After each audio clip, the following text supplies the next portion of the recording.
The finance meeting convened at 10 a.m. to consider a number of proposals captured in the 2020 budget. Key among the revenue measures for discussion was the electronic transfer levy. The 25-member committee had all members in attendance, and on a number of occasions, decisions had to be made through voting. The ranking member on the Finance Committee, Dr. Kezia Latofosan, tells the media in Parliament how the casting vote of the chairman of the committee was used to make a determination on the contentious issue of the e-levy and why the minority remains resolute in its opposition of the levy. We believe that mobile money service is only a medium of exchange, and of course it's a choice.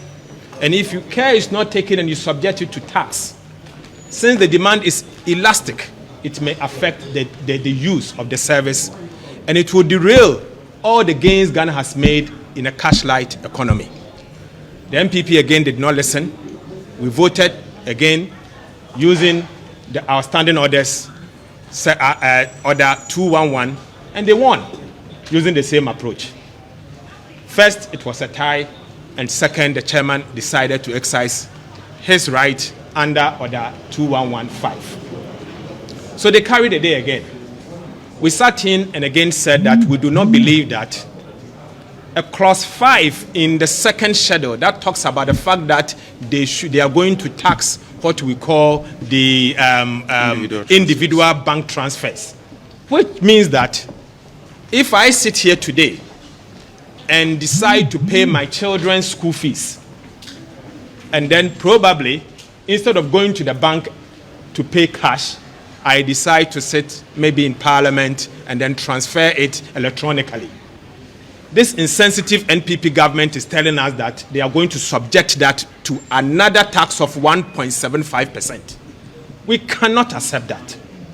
This is the first time I'm seeing a tax of this kind. In fact, I have followed tax policy globally for a very long time. I have not seen a tax policy of this kind before, and do not believe that this should be allowed to stand. I want to say that we in the minority will not stop there. We will take the fight to the plenary. We will fight for the ordinary Ghanaian, and we will ensure that e-levy will die today. They can defeat us at the committee, but I strongly believe that when we come to the floor, all the 137 NDC MPs will stand firm with the ordinary Ghanaian in ensuring that e-levy does not see the light of the day. We don't believe in this tax policy. A tax policy that seeks to tax a medium of exchange is a policy that should not be entertained. We have only two types of taxes: either direct tax that seeks to tax income, or indirect tax, which, in other words, you can call it expenditure tax. This is a tax on a medium of exchange, a tax on pensions, a tax on capital, a tax that cannot be allowed to stand. So our position is simple. We will not compromise. We will not accept dialogue. We are going in with a simple position that we are going to vote against it. We will introduce a number of amendments by ensuring that this tax does not see the light of the day. So that is what I can say for now, but I can assure you that we will fight for the ordinary Ghanaian. John Jinapor is a member of the Finance Committee, and he offers further perspective to the reasons behind the minority's opposition to the bill.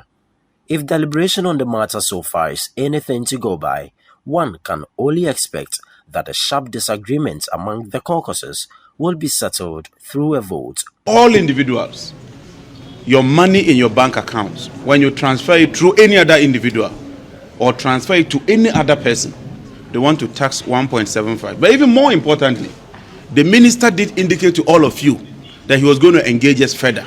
He told you when he held a press conference. At the meeting, we asked the minister whether he was ready to reduce this obnoxious tax, at least to even cushion Ghanaians. That is to say, even if you won't listen to the NDC, at least would you listen to the people of Ghana, the mobile operators, mobile money operators, and all those in the industry, and reduce it? The minister said that he wanted a certain revenue, and so he would not reduce it. But let me assure the people of Ghana, like the ranking said, the NDC remains resilient, committed, and determined to fight for the ordinary Ghanaian. This is just the beginning. We are poised for the floor, and would encourage you to follow what happens at plenary and on the floor.